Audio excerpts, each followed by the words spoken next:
tous et à toutes et bienvenue dans cette nouvelle rencontre, un endroit où aller, où nous sommes en duplex de New York, où nous avons la joie de recevoir Marc Lévy qui a sorti le 29 septembre dernier un magnifique roman qui s'appelle C'est arrivé la nuit aux éditions Robert Laffont et Versilio. Pour l'interroger ce soir, dispositif spécial, nous avons d'un côté Marie-Adélaïde Dumont de la librairie Doucet au Mans et Laetitia Roulier de la librairie Gutenberg à Issy-les-Moulineaux. Nous avons aussi des librairies partenaires. Nous avons la librairie Cosmopolite à Angoulême, la librairie Bonjour Books à Washington, la librairie du Marché à Deauville et la librairie Martin Delbert à Agen. Avant de vous laisser la parole, je voudrais rappeler à nos amis participants qu'ils peuvent poser des questions en utilisant l'onglet Converser et je me ferai un plaisir de venir les poser à Marc un peu au milieu et un peu à la fin de la rencontre. Je vous souhaite une belle rencontre et je vous dis à tout à l'heure. Merci. Merci. Bonjour Marc, merci de nous recevoir de New York. Avant de parler de C'est arrivé la nuit, nous voulions savoir comment vous vivez. Comment ça se passe dans les rues de New York avec cette pandémie? D'abord, merci à vous de m'accueillir. Écoutez, on s'en sort un peu comme partout dans le monde. J'ai l'impression qu'en ce qui nous concerne, le plus dur est passé. On a été très, très touchés au printemps avec un grand nombre de contaminés et un grand nombre de morts. Nous, dans notre quartier, ça a été assez une hécatombe. Et puis, mais du coup, ça a créé je dirais une ultra-vigilance qui a perduré pendant l'été et qui fait que là, les chiffres restent assez, je veux dire, assez raisonnables. Là, j'ai eu des chiffres ce matin. Je crois qu'on était à 530 cas sur Manhattan. Il faut faire attention parce qu'il y a, on entend des chiffres, il y a Manhattan, le Grand New York et l'État de New York. Évidemment, les chiffres sont différents. Mais enfin, voilà. Donc, le moral est bon. Autre petite incursion dans votre vie américaine, je voudrais que nous parlions du résultat des élections, de cette explosion de joie, de cette libération. Ça a été, écoutez, ça a été un moment assez incroyable et je pense que c'est un moment dont mon fils de 10 ans se souviendra toute sa vie. On était, donc il était à peu près 10h, 10h30 du matin, si ma mémoire est bonne. On était dans le bureau de sa mère et puis j'ai reçu une alerte et donc je leur ai dit à tous les deux, ça y est, ils ont déclaré la victoire de Biden. Et la maman de George ne m'a pas cru tout de suite en me disant « Ah bon ?» Et donc, elle est allée tout de suite sur Internet pour voir. Et CNN était encore en retard. Et 10 secondes après, on a entendu des clameurs qui montaient de la rue. Mais vraiment, et c'est incroyable. On a tous pleuré. Extraordinaire. Et absolument, on a vraiment pleuré et bon, l'émotion, voilà. Et on est descendu dans la rue tout de suite et tous les gens descendaient dans la rue et alors, en plus avec le Covid, c'est pas, vous voyez, les grands mouvements, tout en gardant des distances, mais les gens chantaient, klaxonnaient, dansaient dans la rue et c'est drôle et j'ai dit à mon fils, tu sais, ce que tu vois là, ça n'est pas du tout le parfum d'une élection. C'est le parfum de la fin de la chute d'un régime. Ça va beaucoup plus loin qu'un résultat d'élection. C'est une libération. C'était ce sentiment de liesse dont s'est emparé qui a gagné la population, c'était celui de la chute d'un régime, de la fin d'un régime. Et c'était assez. Alors, je ne pourrais pas vous dire que le ressenti est le même dans tous les États-Unis, mais à New York, c'est exactement ce qui s'est passé. Moi, ça fait presque 12 ans maintenant que je vis ici. Ce n'est pas ma première élection, loin s'en faut. Et je n'ai jamais vu ça. Même au moment de l'élection d'Obama, il n'y a pas eu cette espèce de, vous voyez, d'énergie, je dirais même de vent de liberté qui soufflait sur la ville. C'était très, très émouvant. C'est une très belle introduction pour cette arrivée la nuit. Nous aurons l'occasion de reparler de Trump, de fake news. Mais avant tout ça, je voulais aborder avec vous le fait que ce livre est différent dans tout ce que vous avez écrit, différent dans tout ce que vous avez fait jusqu'à aujourd'hui.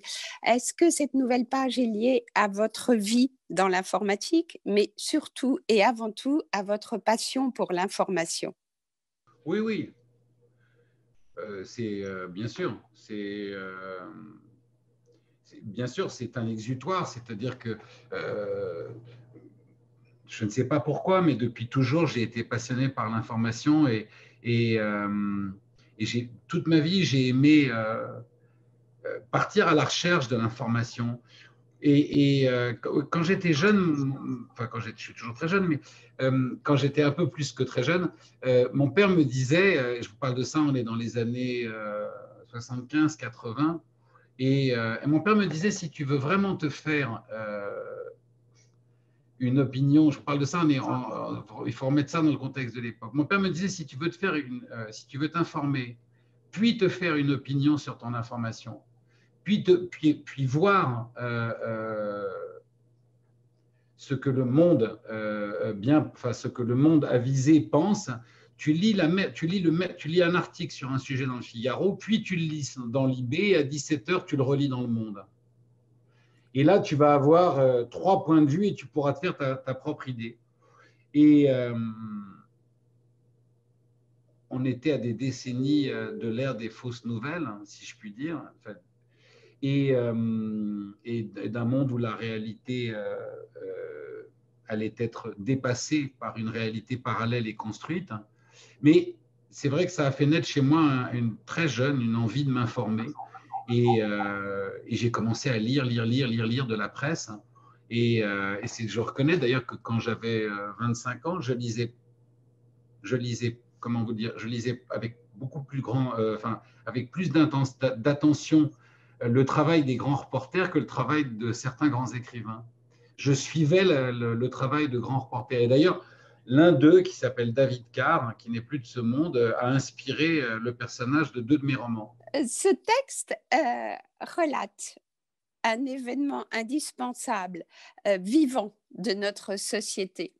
Il n'est pas né simplement de l'imagination fertile d'un auteur, il est très proche de ce qu'on appelle la littérature du réel. Est-ce que c'est le travail d'un citoyen du monde, d'un lanceur d'alerte? Ce roman est le fruit d'un long travail de recherche. Il est aussi le fruit alors, à la fois d'une recherche de type journalistique, si je puis dire. Je ne suis pas journaliste, hein, je suis romancier, mais aussi d'une recherche personnelle sur la façon de raconter les choses, et surtout du pourquoi de la façon de raconter les choses. Ce qui m'intriguait, par exemple, beaucoup, moi j'appartiens à une génération dont la jeunesse a été, on parlait de liesse et de grande libération. J'ai eu la chance d'être déjà un homme quand le mur de Berlin est tombé.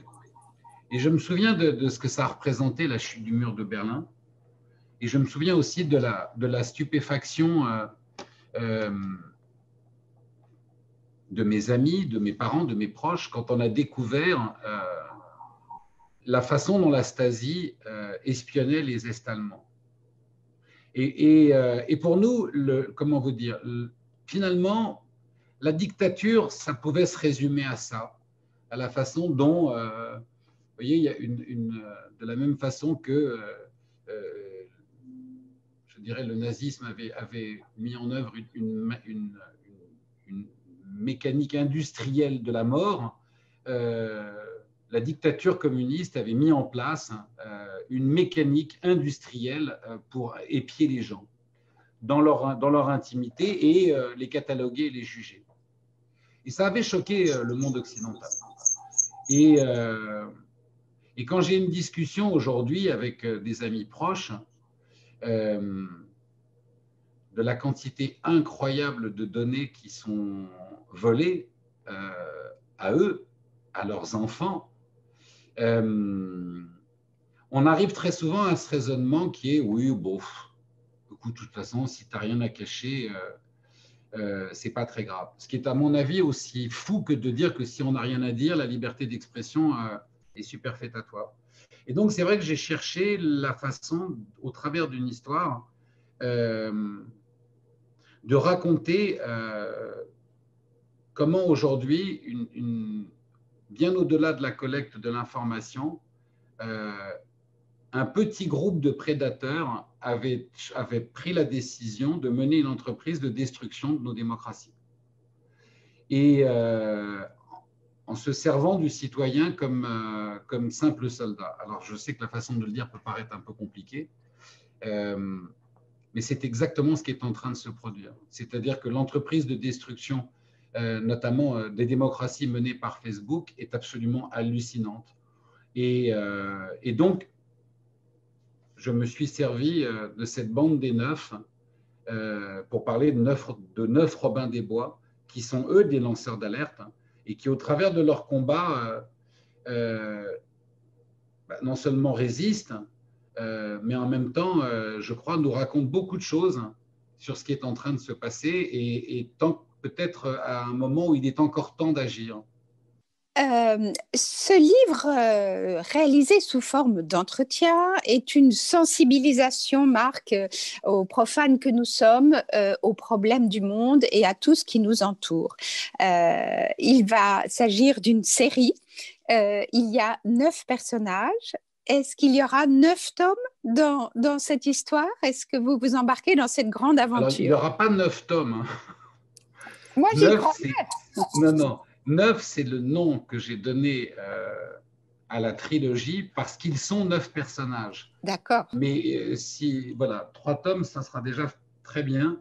Je suis en train de terminer le deuxième et je suis déjà épuisé.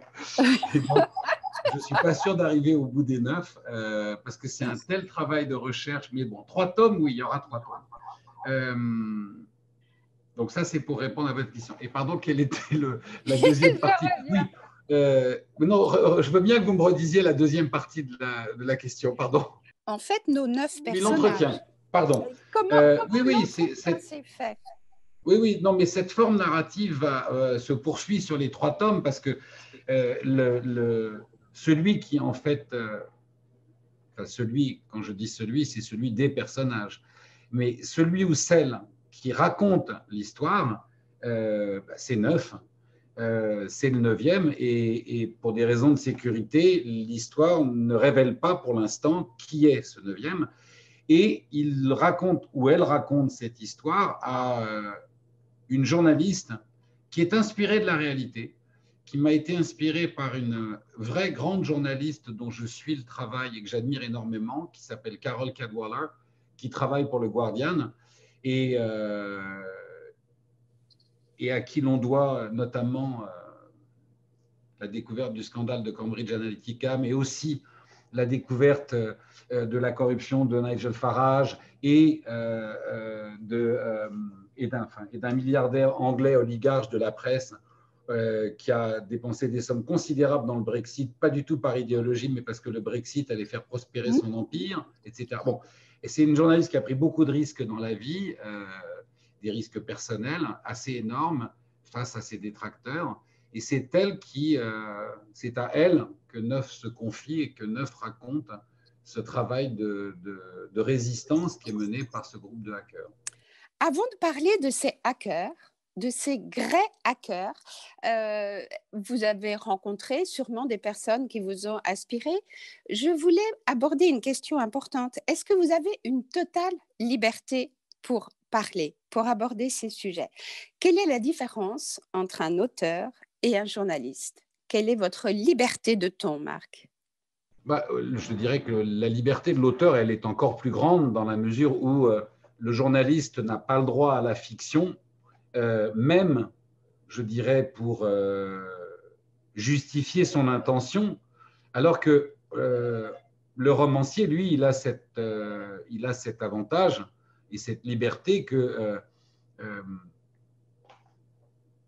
on peut, on peut déplacer un fait dans le temps ou on peut même le déplacer géographiquement. Ce qui est important, c'est que le récit sert le propos. Vous voyez ce que je veux dire? Tout à fait. C'est une fiction. Donc, je dirais le romancier a plus de liberté. Là où il a moins de liberté que le journaliste, c'est que le journaliste, il n'a pas à construire les personnages, puisque les personnages, ils existent vraiment. Et donc, le lecteur se fait sa propre opinion. Il suffit que vous écoutiez, enfin, je prenais l'exemple de Nigel Farage. Si vous écoutez parler Farage 10 minutes, il est déjà insupportable. Vous voyez, c'est-à-dire que son arrogance, sa suffisance, enfin, comment vous dire, chacun de ses mots trahit, vous voyez, tout ce que ce personnage peut avoir de détestable. Le travail pour un romancier de reconstruire un personnage de fiction aussi détestable et antipathique que Farage, c'est un vrai travail d'écriture et ça demande. Pourquoi? Parce que comment vous dire, pour ne pas tomber dans le pastiche, pour ne pas tomber dans la caricature, ou même, je dirais, le moment est incroyable parce que la réalité dépasse de tellement loin la fiction que si vous prenez des pans de la réalité et que vous les transposez dans une fiction, les gens vont vous dire « Non, mais là, vous poussez le bouchon un peu loin ». Donc, vous voyez, c'est… En fait, il faut minimiser par moment. Je vous donne un exemple très concret. Imaginez qu'un romancier ait écrit, il y a 4 ans, que le président des États-Unis aurait renvoyé le chef de la sécurité au seul motif que le chef de la sécurité a dit la vérité en déclarant non, il n'y a pas eu, les élections n'ont pas été truquées. Tout critique littéraire aurait dit c'est n'importe quoi. Il se croit en Turquie chez Erdogan?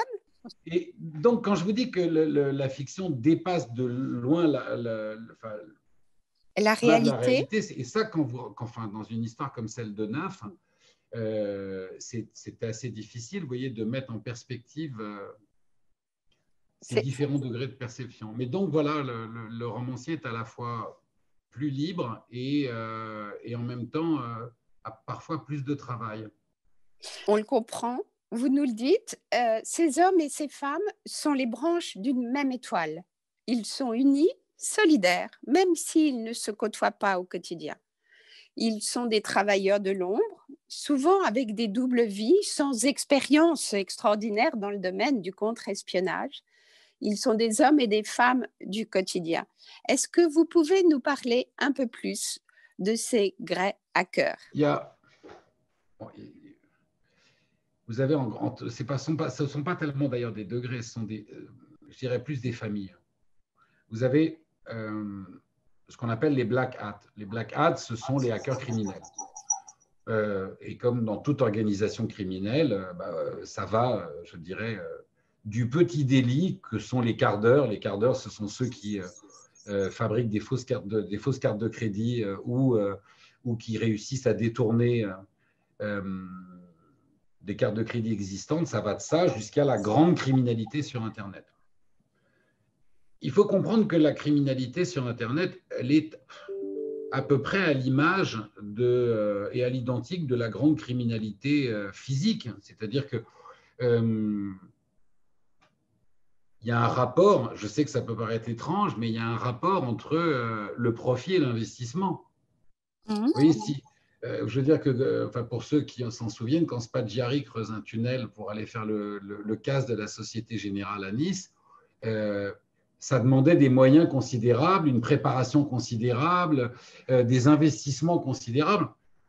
Quand des hackers criminels décident de faire un hack qui va leur rapporter des centaines de millions, il faut avoir les moyens d'en dépenser en amont parce que, comment vous dire, contrairement à ce qu'on voit dans les séries, le hacker, ce n'est pas juste un type avec une capuche et un petit portable sur un ordinateur qui est capable de détourner tous les feux rouges de Paris. Vous voyez, ça demande un travail de préparation, de filature, d'approche. Enfin, un vrai hack, c'est quelque chose de très complexe. Alors, parfois, il y a des trucs très simples où on se dit, mais ce n'est pas possible que les gens tombent dans ce piège-là, mais en général, c'est quand même assez complexe et ça demande des moyens. Donc ça, c'est les black hats, c'est la criminalité. Vous avez ensuite les white hats. Les white hats, ce sont en général d'anciens black hats qui, à un moment donné, se sont dit « j'aurai une vie mieux rémunérée et moins dangereuse si je me sers de mes compétences de codage pour travailler dans la légalité que dans l'illégalité ». Généralement, ils sont employés dans les agences de sécurité informatique. Pourquoi? Parce que finalement, le hack, c'est un jeu de chat et de la souris. Je construis une forteresse, je vais te la casser. Tu as trouvé le moyen de rentrer, je vais renforcer ma muraille et vas-y, maintenant, essaye de rentrer, tu n'y arriveras pas. Si je vais quand même y arriver. Et vous avez d'ailleurs des hackers qui ne hackent que pour la beauté du geste. Que pour le plaisir de montrer à quelqu'un qui se sent très fort que il a un point faible. Vous avez des hackers qui ont hacké des systèmes de sécurité uniquement, alors pour la gloire, et en même temps pour prévenir, je dirais, ceux qu'ils avaient hackés qu'il y avait une faille dans leur système de sécurité. Bon, bref. Mais donc, les white hats sont les hackers qui travaillent, on va dire, dans la légalité. Ça ne veut pas toujours dire que ce sont des gens bien. Si vous travaillez pour une entreprise de sécurité qui vend du fichage à un gouvernement autoritaire, vous travaillez dans la légalité, mais ça ne veut pas dire pour autant que vous êtes du bon côté de la force. Du bon côté, oui. Mais il faut qu'on, vous voyez, c'est très important de faire la part des choses entre ce qui est légal et ce qui est bien. Et c'est là qu'intervient, particulièrement alors que s'affrontent des modes de gouvernance autoritaires avec des démocraties, c'est là qu'intervient toute l'importance du mot résistance. Ce sont nos neufs. La fameuse désobéissance civique. Voilà. Et ça, ce sont les grey hats. Alors, les grey hats, ce sont des hackers qui sont dans l'illégalité, mais du bon côté de la force, si je puis dire. C'est-à-dire qu'ils risquent très gros, puisque ce qu'ils commettent sont des actes illégaux, mais ils ne le font pas ni pour s'enrichir, ni pour la gloire, ils le font pour dénoncer des crimes, particulièrement de corruption, de grande criminalité en col blanc, et ce sont aussi des lanceurs d'alerte. Ce qui est important, c'est que ces gens existent, qu'ils luttent au quotidien, ils se battent contre les théories du complot, ils luttent contre tous les trucages et les malversations économiques, la désinformation. Leur rôle est primordial. Oui, oui, leur rôle est extrêmement important, oui. Parce que, oui, leur rôle est très important. Il est très risqué pour eux, mais il est très important. Dans le roman, le hack que mènent les neufs pour dénoncer un scandale de l'industrie pharmaceutique, qui est un scandale qui a provoqué un nombre de morts considérable aux États-Unis et qui continue de le provoquer, enfin qui continue d'ailleurs. Oui, leur travail de lanceur d'alerte est extrêmement important, parce que ça n'est qu'en alertant finalement l'opinion. Alors leur travail est d'autant plus difficile qu'aujourd'hui, même confronté à la réalité, vous avez par exemple aux États-Unis 40% de la population qui ne veut pas y croire. Donc ça, évidemment, c'est encore plus difficile. Et ce qui les amène d'ailleurs dans ce que je raconte dans le livre à être obligés à prendre de plus en plus de risques pour exposer ces grands criminels en col blanc ou pour exposer la corruption politique. Une dernière question, Marc, sur ce livre passionnant. On a souvent parlé dans l'histoire de la force d'un groupe qui va trouver son exutoire dans la haine d'une autre race, d'une population, d'une autre religion. Ça existe aujourd'hui et c'est encore plus fort et c'est démultiplié par les réseaux sociaux. Est-ce que vous pouvez nous parler de ce danger, Marc ? Ce qui est d'abord très important, c'est de comprendre que ce n'est pas la technologie qui est en cause. Et ce n'est pas la technologie qui doit être remise en cause. C'est l'usage qui en est fait. Je vais prendre un exemple pour expliquer mon propos. Personne ne remet en cause l'extraordinaire invention qu'a été l'automobile et la façon et la liberté qu'elle nous a apportée. ça ne nous a pas empêché de nous poser des questions et d'agir sur la façon dont on se servait d'une automobile. Et à la fois en état d'ébriété et à la fois pour son potentiel de pollution. Et c'est une profonde réflexion de la société sur l'usage de la technologie qui a fait que notre rapport à l'automobile a changé et qu'on est passé de 17 000 morts par an à l'époque où je travaillais à la Croix-Rouge, je ne sais plus combien on en est aujourd'hui en France, parce que je vis loin de France depuis très longtemps, mais il me semble qu'on est à moins de 6 000. Et c'est encore trop. Bon, bref, vous comprenez ce que je veux dire. Aujourd'hui, il y a une situation très particulière. Il y avait ce matin une photo qui était terrifiante de Jacques Dorcel et de Zuckerberg, l'un à côté de l'autre. La puissance de Facebook et la puissance de Twitter en matière de désinformation est absolument considérable et dévastatrice. Je n'ai pas peur de le dire, je pense que Facebook est aujourd'hui la plus grande entreprise de proxénétisme au monde. Et c'est une entreprise criminelle. Et irresponsable et criminelle. L'usage de Facebook et la vision qu'a Zuckerberg de la notion de réseau social, non seulement l'a rendu complice de génocide, mais a propagé dans le monde la haine comme elle ne s'est jamais propagée. Le principal responsable aujourd'hui de l'extraordinaire croissance des groupuscules de haine, des groupuscules fascistes, de la résurgence et de l'interconnexion des groupes nazis, c'est Facebook. Et ce qui est extraordinaire, c'est l'impunité dont jouit Zuckerberg par rapport aux crimes qui ont été commis. Alors, il y a 5 ans, je me souviens quand j'étais dans des dîners avec des copains et que je parlais de Zuckerberg comme d'un criminel, les gens me regardaient en me disant « mais il est complètement fou ». Facebook avait l'image de l'entreprise cool. Moi, parce que j'ai commencé ma vie professionnelle dans la Silicon Valley et que j'ai eu la chance de côtoyer les pères fondateurs des technologies sur lesquelles nous travaillons, vous voyez ce que je veux dire, j'ai peut-être eu la chance parmi d'autres, mais d'ailleurs, que vous retrouvez dans l'extraordinaire document d'Orlovsky qui est disponible sur Netflix et qui s'appelle « Derrière vos écrans de fumée ». Je fais une rencontre d'ailleurs pour une organisation franco-américaine demain avec Orlovsky en ligne justement sur les dérives.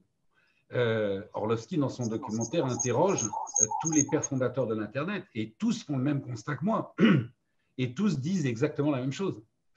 Cela a été dévoyé. Mais totalement. Mais enfin, aujourd'hui, les gens ne se rendent pas compte de la dangerosité de mettre une photo de ses enfants sur Instagram. Vous n'avez pas idée de la dangerosité. Vous n'avez pas idée, il faut comprendre qu'à partir du moment où vous postez une photo, quelle qu'elle soit, derrière, il y a une entreprise de fichage. Alors, c'est ce que raconte le roman, et notamment, si vous lisez dans le roman la façon dont les PSYOPs, c'est-à-dire d'anciens militaires formés aux techniques de manipulation, se servent, achètent à Facebook quantité de données sur les personnes pour les manipuler. Et quand vous comprendrez que derrière, l'entreprise de Facebook qui cherche à attiser la haine parce que la haine nous rend dépendants. Écoutez, il y a une très jolie, il y a un très très bon résumé dans ce documentaire d'Orlovsky sur ce qu'est Facebook. Et d'ailleurs un peu Twitter aussi, hein, n'ayons pas peur des mots, et YouTube. Il y a 2 milieux dans lesquels on parle d'utilisateurs, les users, la drogue et les réseaux sociaux. Et ce n'est pas pour rien. Et l'algorithme des réseaux sociaux, c'est de distiller de la haine dans la société parce que la haine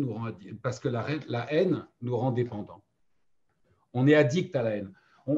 Quand j'avais 25 ans ou 30 ans, on se demandait toujours pourquoi au journal télévisé, on ne parlait que des mauvaises nouvelles. Parce que la mauvaise nouvelle, on sait qu'elle a un pouvoir de captation qui est beaucoup plus fort que la bonne nouvelle. En fait, si je viens vous voir en vous disant j'ai une bonne nouvelle à vous raconter, vous allez à peu près tous rester dans vos smartphones à faire autre chose. Si je vous dis, oh, vous êtes au courant du drame qui s'est produit, tout le monde pose son téléphone et vous écoute. Bon, c'est le fameux accident de la route dans Dupont-la-Joie avec l'embouteillage qui se forme parce qu'il y a un accident sur le bord de la route, alors que s'il y a vous voyez, 2 biches dans un champ ou une scène très très belle, il y a très peu de gens qui vont s'arrêter pour la regarder. C'est un pouvoir. De la même façon que Orlovsky, dans son documentaire, raconte que, ce qui est vrai d'ailleurs, ce qui est vrai et scientifiquement prouvé, la fausse nouvelle se propage 7 fois plus vite qu'une vraie nouvelle. Merci infiniment, Marc. Laetitia, je te laisse la parole. Bonsoir, Marc. Bonsoir. Alors déjà, je voulais vous remercier, Marc, par rapport à tous vos messages de soutien, vos vidéos que j'ai vues passer, et notamment via vos émissions de radio. Donc, tout le soutien que vous nous apportez aux libraires et à la chaîne du livre. Voilà, en ces temps compliqués, c'est très important pour nous, vous qui êtes l'essence de notre métier, de vous savoir solidaire de cette période douloureuse pour tous. Difficile. Alors, moi, Marc, je vais aborder une question donc, via une citation que vous mettez en place dans votre livre, où vous dites « Il y a ceux qui pensent et ceux qui seraient… pardon, il y a ceux qui pensent à ce qu'il serait bon de faire et ceux qui agissent. » À votre avis, quel est le rôle justement de l'écrivain en cette période si compliquée ? D'abord, je ne pense pas qu'il y ait un seul rôle. Je pense que le rôle de l'écrivain, c'est un rôle, je dirais, aussi humble et aussi important que le rôle de toute personne qui s'inscrit dans la chaîne des métiers qui forment la société. Le rôle de l'enseignant, le rôle de l'aide-soignant, le rôle du chauffeur d'autobus, le rôle du conducteur de rame de métro, le rôle du libraire. On a tous un rôle. Et ça fait très longtemps que je refuse la sacralisation d'un métier. Il n'y a pas de métier plus important qu'un autre. Vous voyez ce que je veux dire? Moi, si le boulanger ne travaille pas, je n'ai pas de pain le matin et je ne mange pas. Et l'infirmier qui est en première ligne en ce moment dans l'hôpital, s'il n'y a pas quelqu'un qui prend le risque de conduire un bus ou de conduire une rame de métro, il ne peut pas aller à son travail. Donc, on a tous un rôle. Et moi, j'ai un amour profond des métiers depuis que je suis gosse parce que mon père m'a appris ça, l'amour et le respect des autres métiers. Et il m'a toujours appris, dès l'enfance, l'interdépendance des métiers. Le plus grand homme du monde est tout petit dans les mains de l'infirmier qui le soigne, si vous voyez ce que je veux dire. Et j'ai jamais oublié ça, toujours. Alors, le rôle de l'écrivain, il y en a plein de rôles. Il est de faire rire, il est de faire pleurer, il est de réunir, il est d'occuper le temps de ceux qui s'ennuient, il est d'apporter une distraction à ceux qui sont angoissés et inquiets. Il est quand… Vous voyez, par exemple, cet été, on a fait un truc, maintenant je peux en parler parce que je ne voulais pas en parler à l'époque pour ne pas faire, vous savez, comment vous dire, de la publicité des bonnes actions. Mais par exemple, cet été, j'ai été alerté par Madame Fugain, qui s'occupe d'une fondation pour les enfants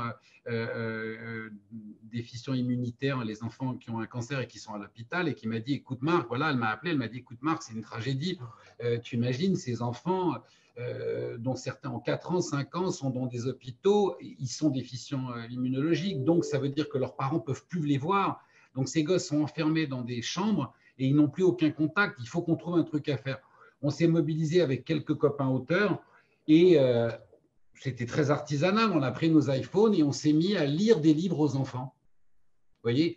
Et on a filmé ces petites vidéos, mais on les filmait avec une idée qui était on racontait les livres aux enfants, non pas en se filmant nous, vous voyez, mais en filmant les pages du livre comme un parent, vous voyez, lit des pages aux enfants. Et on a fait comme ça une petite trentaine de vidéos qu'on a chargées sur des tablettes, et puis on a réussi à lever un peu d'argent et on a fait livrer comme ça plein de tablettes à ses enfants dans les hôpitaux. Bon, c'est pas j'allais dire, on n'a pas changé le sort du monde, mais bon, on a fait notre petit truc pendant pendant l'été, et ben voilà un rôle de l'écrivain, vous voyez, et ben, on était content d'avoir fait ça, voilà. Ça, c'est un rôle de l'écrivain. Et après, comment vous dire, ben, vous voyez, j'ai travaillé 3 ans comme un malade sur cette histoire, et vous savez, je me dis, bah tiens, si à la fin de ce roman, qui est bien entendu une fiction, bah, y a 1 ou 2 personnes qui, au moment de poster une photo de leur enfant, par joie, sur Instagram, va se dire, non, finalement, non, je ne vais pas le faire. Eh ben, je parle dans l'état actuel des choses. Hein. Peut-être que dans 5 ans, il y aura des législations, peut-être que Zuckerberg sera en prison, et que Instagram et que les réseaux sociaux seront revenus, vous voyez, sous une gouvernance d'état d'esprit décent. Alors, bah, à ce moment-là, peut-être que je vous dirais, mais c'est génial, au contraire, allons-y, partageons et profitons de tout ce que les réseaux sociaux nous apportent. Mais en attendant, aujourd'hui, je me dis, tiens, si dans mon roman, au travers de ces personnages, j'ai pu éveiller l'attention de 1 ou 2 personnes, bah, j'aurais déjà fait ça, quoi. Justement, 9 personnages, est-ce qu'il y a une symbolique autour de ce chiffre 9? Ou Non, c'est... non. Non, rien de... Non, non. C'est vraiment parce que, je le dis en ouverture du roman, c'est parce qu'ils sont vraiment 9. Oui. Le roman aurait très bien pu s'appeler 7 ou 6, vous voyez, ça n'aurait rien changé. Si, ça Donc, il m'aurait y aura fait pas moins de... de travail. J'aurais eu moins de boulot s'ils étaient 6. De quel personnage vous vous sentez le plus proche, vous, dans le roman? Avec qui vous auriez pu être copain? Copine? Je suis avec tous, Ouais. vraiment avec tous. Le personnage, je dirais, le personnage dans lequel je me glisse le plus facilement, enfin celui c'est Janice. Mm. Je ne sais pas pourquoi, mais c'est ridicule de dire Janice, c'est moi, mais c'est absurde. On va vous faire un t-shirt. Mais disons que un peu quand même, c'est-à-dire que. Alors, ça ne veut pas du tout dire que je me sers d'elle pour parler. Hein. Moi, je suis très à l'extérieur du roman. Je recueille ce qu'il me raconte et je le raconte. Mais c'est vrai que je me réincarnerais volontiers dans Janice. Je comprends. Tu la visualises bien en plus, Janice. C'est vrai. Alors, comme vous, donc ça fait 20 ans maintenant, Marc, que vous écrivez, 21e roman. Vous avez commencé dans l'informatique. Et vous dites également dans votre livre, le hasard, c'est la forme que prend Dieu pour passer incognito. Moi, j'aurais voulu savoir, vous, Marc, quelle forme a pris Dieu pour vous pousser à écrire? C'est embêtant de vous poser cette question à un athée. Ah oui, mais c'est vous qui le dites. Oui, oui, c'est pas de moi, hein, cette phrase. Hein. Ben, Je crois que c'est Cocteau qui l'a dit. Il me semble que c'est Cocteau, je ne suis pas sûr. Mais je la cite, hein, effectivement. oui. Écoutez, le hasard, c'est quelque chose de magnifique. Je regardais hier une série que je trouve passionnante, qui est Ewan McGregor, l'acteur, avec son meilleur pote, a entrepris un voyage assez extraordinaire de Ushuaia jusqu'à Los Angeles en moto électrique. Bon. Et c'est une série, enfin, ils ont filmé ça en 10-12 épisodes et c'est absolument passionnant. Et hier, il avait fait cette aventure en Asie il y a 15 ans, à peu près une quinzaine d'années. Et à un moment, il raconte ça parce que il le raconte et il a des vraies larmes dans les yeux. Ils sont en Mongolie et à un moment, ils sont confrontés aux éléments, la boue, la pluie, ils n'en peuvent plus.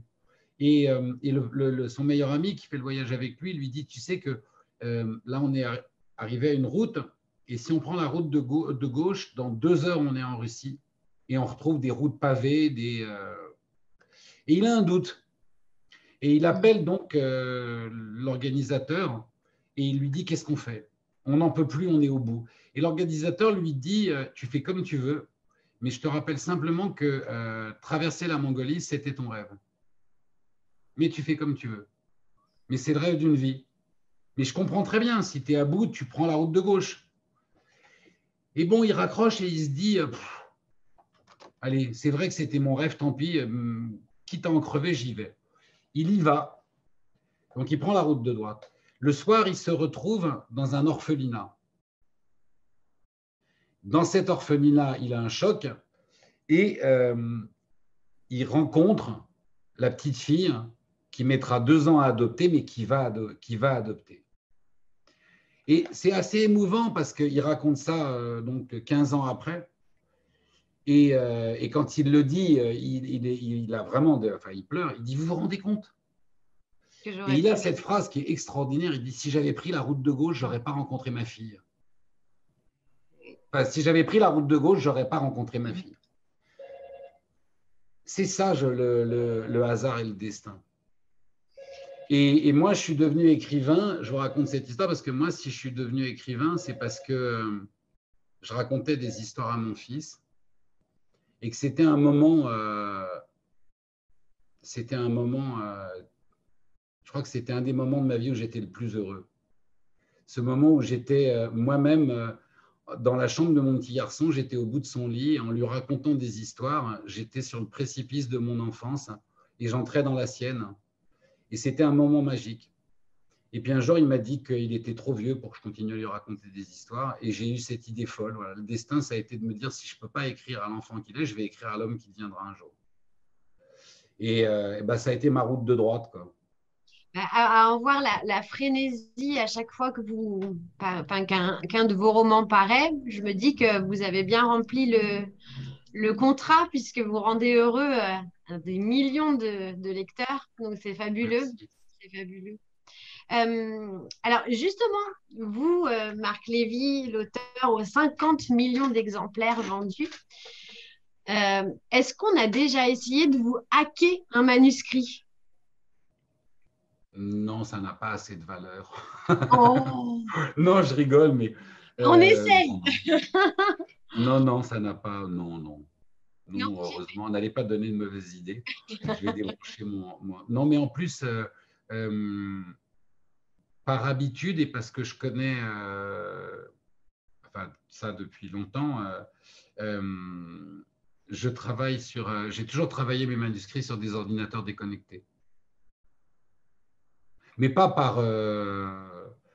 voilà. Mais en fait, la seule fois que j'ai perdu un manuscrit, pour tout vous dire, c'est parce qu'il était connecté au produit de synchronisation de Microsoft et ça m'a flingué.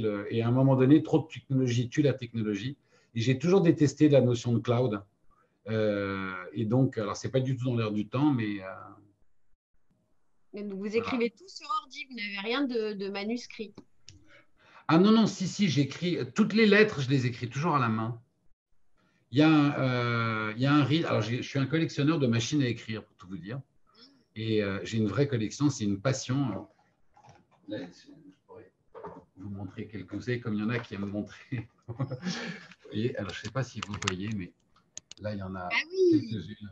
Vous voyez, de cette collection. Là, il y en a quelques autres que vous voyez peut-être. Non, que vous voyez peut-être. Ah oui, d'accord. Et j'ai une vraie passion pour les machines à écrire depuis très longtemps et je les collectionne. Et donc, de temps en temps aussi, j'écris sur telle machine ou sur telle machine. Chaque machine a son rythme, chaque clavier a sa résistance, chaque clavier a sa mélodie. C'est toute la beauté d'une machine à écrire, contrairement aux ordinateurs, c'est qu'elles ont… Oui, un leur son, propre… oui. Il y a un son, il y a un rythme, il y a des machines qui sont très récalcitrantes où il faut taper très fort, il y en a d'autres qui coulent tout de suite. Et donc voilà, donc j'écris sur plein de supports et aussi quand ce sont des lettres, toujours sur un cahier qui est là aussi. Et ça, c'est mon cahier où j'écris toujours dessus. Tout ce qui est… en fait, tout ce qui relève de l'intime dans un roman, je l'écris sur un cahier. Quand vous dites de l'intime, c'est-à-dire de vous, enfin, pas forcément pour l'écriture d'un roman, du coup. Oui, non, mais par exemple, dès qu'il y a lettre dans un roman, ça relève de l'intime. D'accord. Une lettre, c'est intime. Et quand je dois écrire une lettre dans un roman, je ne la raconte pas de la même façon. Mais oui, par exemple, là, vous voyez, quand je suis en train de terminer le tome 2, et je m'aperçois que dans les moments, quand je dis intime, ça ne veut pas dire nécessairement physiquement. Hein. Quand je dis dans le domaine de l'intime, c'est à partir du moment où un personnage touche à ce qu'il a. Voilà. Ouais, très souvent, le rythme, je le trouve en écriture manuelle. Après, je recopie à l'ordinateur, mais je vais d'abord écrire sur le papier. Alors, Marc, vous, donc, vos livres adaptés au cinéma, en livre pour enfants, vendus à des millions d'exemplaires. Quelle est la prochaine étape? Bon, moi, vous savez, je continue mon petit travail d'écrivain dans mon bureau. Hein. Franchement, non, mais tout ça, c'est à la fois, comment vous dire, beaucoup de chance. Hein, et puis, comme il y a cette culpabilité judéo-chrétienne, bah, dès que vous avez de la chance, vous vous dites, il faut que je travaille comme un malade pour la mériter, parce que sinon, il va m'arriver un truc grave. Donc, alors, le cinéma, j'y suis pas pour grand-chose, parce que je suis pas metteur en scène. Vous voyez, donc après, le cinéma, c'est un autre auteur qui... Ouais. Non, mais c'est un autre auteur qui a envie de raconter votre histoire à sa façon. Donc ça, c'est très joyeux. Après, il y a différents degrés d'implication. Les livres pour enfants, ça, c'est vraiment... c'est un prolongement du même métier. Mais bon, alors là, ça, je l'ai écrit dans un précédent roman. Oui, quand je pense vraiment qu'un adulte, c'est un enfant qui a des dettes. Et écrire des livres pour enfants, c'est une façon merveilleuse d'entretenir ces dettes, parce que c'est des dettes qu'il ne faut surtout pas rembourser. Le jour où vous les avez remboursées, vous devenez vraiment adulte, et là, c'est le coup de vue assuré. Donc, écrire pour les enfants, c'est magique, parce qu'en fait, je crois quand on écrit pour les enfants, on écrit d'abord à l'enfant qu'on était soi-même. D'ailleurs, c'est assez amusant, parce que la tranche d'âge que vous choisissez vous donne beaucoup d'informations sur l'âge que vous avez gardé dans votre tête, vous voyez. Mais bon, bref. Mais sinon, voilà, écoutez, tout ça, c'est énormément, c'est beaucoup de chance et beaucoup de travail pour mériter cette chance. Alors, qu'est-ce qu'on peut vous souhaiter pour les années à venir, les mois à venir? Ben, je vais vous dire, je crois que ce que l'on peut se souhaiter à tous à notre époque, c'est de rester en bonne santé, dans un monde libre. Et puis surtout, ce qui est le plus important, c'est d'avoir la chance d'aimer, de pouvoir aimer et d'être un peu aimé en retour. Parce que c'est finalement, je trouve, à la fin du parcours, la seule chose qui compte vous voyez, en bas de l'ardoise. C'est vrai. Merci, Marc. Merci. Merci beaucoup à vous. Et... Je suis revenue parce qu'il y a des questions. On vous laisse pas. Alors, allons-y. Je vais faire des réponses courtes. Derrière le livre. Il y a une question de la libraire de Washington qui demande quand va être traduit votre livre en anglais. Je vais poser la question à mon éditeur et vous répondre au plus vite. En général, ça prend 1 an. D'accord. Une autre question, pareil, technique. Pouvez-vous donner la date de parution du tome 2, demande Anthony. Dès que le Premier ministre nous donnera la date de réouverture des librairies, car c'est quand même assez important. Mais ça spécule sur la date de sortie, ça spécule sur les réseaux sociaux là. Ah ouais. Oui. Écoutez, en tout cas, ça sera dans le courant du premier trimestre, si tout va bien. Alors, il y a une question de Julie. Les illustrations de romans pour adultes sont rares en France. Comment les concevez-vous dans vos livres et quelle est votre intention en insérant des dessins de Pauline Lévesque au fil de votre récit?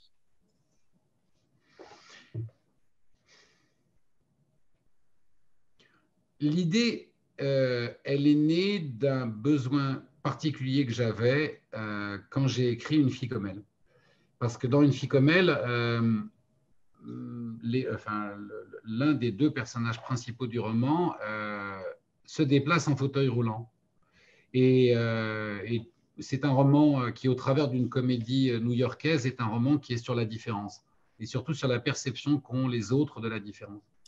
Et j'étais assis un jour à la terrasse d'un restaurant à New York et j'avais en perspective la sortie d'une bouche de métro. Et donc, je voyais les gens comme ça sortir du métro, j'étais assis, et à un moment donné, devenir beaucoup plus grand que moi puisque j'étais assis. Et c'est là que j'ai eu l'idée de dire à Pauline, est-ce que tu pourrais me faire des perspectives de New York, mais au lieu d'être du point de vue de quelqu'un debout, mais d'être du point de vue de quelqu'un assis. Et je ne voulais pas le dire, en fait, je voulais juste ajouter cette perception de plus à l'univers du roman. Et donc, c'est comme ça que ce travail de collaboration a commencé. Et puis, j'ai eu des retours de lecteurs qui m'ont dit, mais en fait, c'est vraiment bien ces dessins parce que on a souvent tendance à tourner les pages trop vite. Et en fait, à la fin de chaque chapitre, c'est comme une respiration. Et en musique, quand vous jouez un concerto, entre le premier et le deuxième mouvement, vous ne les enchaînez pas tout de suite. Il y a une pause, vous laissez un tout petit peu, quelques secondes, les mains au-dessus du clavier, et vous attaquez un deuxième mouvement, et ainsi de suite. Et j'ai trouvé que ces dessins apportaient ça, c'est-à-dire cette petite respiration qui fait que tout à coup, hop, c'est une perception de plus. Alors, il y a une règle, c'est que le dessin, ce que montre le dessin, a toujours été raconté dans le chapitre d'avant. C'est-à-dire que le dessin ne précède pas le récit, de façon à ne pas venir perturber l'imaginaire. Et le dessin est aussi très léger. Et il n'y a pas de personnage dans le dessin, ce ne sont que des décors. Alors, et puis voilà comment est née cette... et puis j'ai continué et ça m'a plu. Voilà, vous avez bien fait parce qu'ils sont très beaux, en plus. Oui, ils sont beaux, vraiment. Philippe, lui, a une question plus technique ou philosophique, je ne sais pas. L'utilisation de l'informatique doit-elle forcément entraîner l'être humain à léguer son intelligence ainsi que sa capacité de raisonnement et de réflexion à une machine, selon vous? Évidemment que non. Évidemment que non. C'est tout l'enjeu dont nous parlions tout à l'heure. Et ça n'est pas la technologie qui doit être remise en cause, c'est l'usage que l'on en fait. Je vais transposer votre question de façon très simple. Est-ce que parce qu'on aime le vin, on doit nécessairement devenir alcoolique? Non, oui, non, mais parfois c'est des exemples les plus simples, vous voyez, qui vous racontent. Enfin, je sais que ça peut paraître complètement idiot, mais le problème de l'usage des réseaux sociaux, je pourrais le résumer de cette façon-là. Pourquoi est-ce que je dis que Facebook est une entreprise criminelle? Parce que l'algorithme de Facebook n'est pas construit pour que vous appréciez les saveurs du vin, il est construit pour vous rendre alcoolique. Pourquoi? Parce que c'est eux qui fabriquent le pinard. Si je puis me permettre l'expression, ça pourrait être... En l'occurrence, c'est plutôt un alcool frelaté, mais bon. Mais voilà, donc bien sûr que non. Au contraire, il faut continuer. Il n'est pas question de remettre en cause l'apport de la technologie à la société.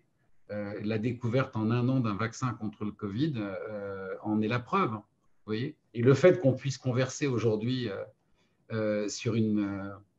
vous voyez, avec cette technologie, alors qu'on est à des milliers de distance, et échanger en est la preuve aussi. Après, si pour que cet échange ait lieu, il faut qu'à votre insu, pendant qu'on est en train de parler, j'analyse toutes vos questions et que je tire des profils psychologiques pour pouvoir influer sur votre façon de voter, etc., c'est un autre débat. Oui. Voilà. C'est clair. Je vais prendre la dernière question. C'est Valérie qui la pose. Vous êtes en train de dire que vous écrivez la fin du tome 2. Est-ce que vous allez écrire dans la foulée le tome 3 ou vous faites aussi des pauses? Alors, non, le tome 3, ça, je vais faire une pause. Je n'aurai pas le choix. Donc, là, franchement, le tome 3, ça, je vais faire une pause. Est-ce qu'il y a des chansons qui sont en cours d'écriture? Non, mais il y en a quelques-unes d'écrites. Alors, autant je ne stocke pas les manuscrits, autant j'ai un paquet de chansons écrites. J'aime bien.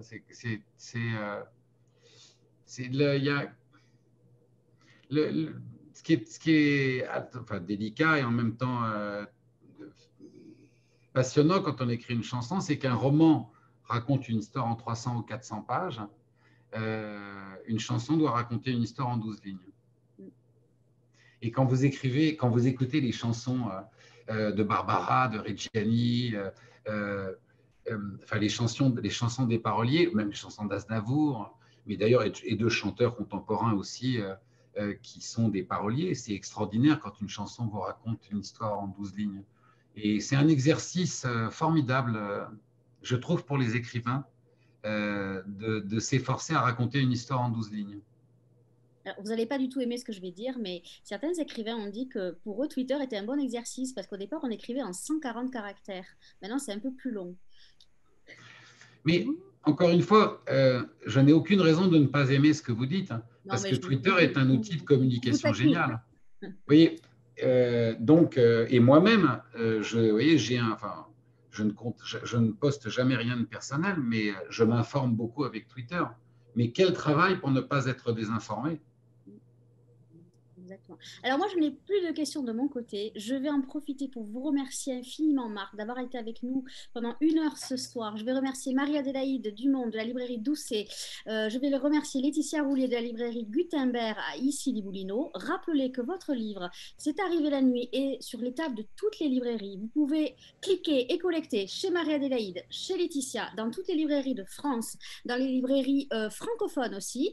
On va remercier nos librairies partenaires parce que vous trouverez aussi chez eux à la librairie Cosmopolite à Angoulême, la librairie Bonjour Books à Washington, la librairie du Marché à Deauville et la librairie Martin Delbert à Agen. Avant de vous laisser le mot de la fin, Marc, je vais donner rendez-vous à nos lecteurs demain à 19h. On se donne rendez-vous avec Cécilia Castelli pour un livre qui s'appelle Frère Soleil, paru aux éditions Le Passage. Donc, cette fois-ci, c'est à vous que je vais donner le mot de la fin. En tout cas, je vous souhaite le meilleur avec ce livre, une belle trajectoire et surtout, prenez bien soin de vous, c'est le plus important. C'était mon mot de la fin, c'était prenez bien soin de vous. Voilà. Dans Les Enfants de la Liberté, il y a ce personnage qui dit tout le temps de Samuel, qui dit à Jeannot, tu verras, le printemps reviendra. Et donc, prenez bien soin de vous en attendant que le printemps revienne. Prenez soin de vous, Marc. Et un grand, grand merci à Marie-Adélaïde, à vous Nathalie, à Laetitia, à tous ceux qui ont permis cette rencontre et à tous ceux qui ont eu la générosité d'écouter mes bavardages pendant 1 heure. Un grand merci à tous. Bonne journée Marc et bonne soirée mesdames. Bonne soirée, bonne journée. Bonne soirée. Merci, au revoir.